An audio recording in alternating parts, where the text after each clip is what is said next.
Hello everyone. This is an introduction video for anyone who wants to start the aquarium hobby on a strong basis. I believe it might be beneficial for those who have some experience as well. In this video, I will be talking about freshwater aquarium tanks. There are a lot common between freshwater and marine or saltwater, but since there are also some differences, then let's stick to freshwater for now.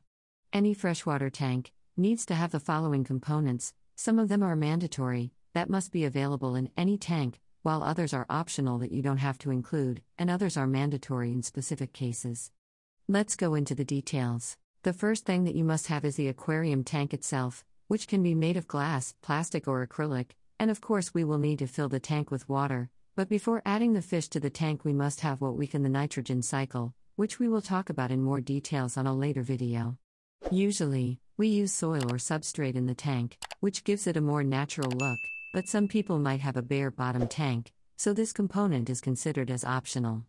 On top of the soil, we add the tank decorations, which can be either artificial or natural. The artificial decorations must be made of a material that won't react with water and harm the fish, while the natural decorations can be plants, wood, stones, or rocks that don't react with water as well. The decorations are optional as well, but it is recommended, since one of our main goals to have a tank is to watch a beautiful piece of nature.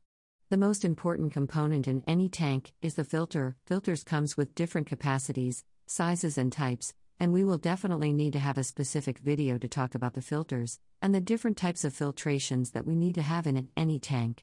An air motor, to produce air bubbles into the tank water, is also mandatory, in case we have a lot of fish or if the fish requires specific oxygen requirements, but in many cases the existence of a filter is enough, as it will do the trick of exchanging air and hence oxygen with the tank water.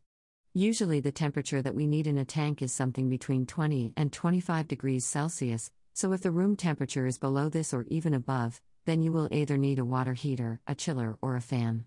In some cases you will probably need a heater during the winter and a chiller or a fan during the summer, to keep the water temperature within the required range.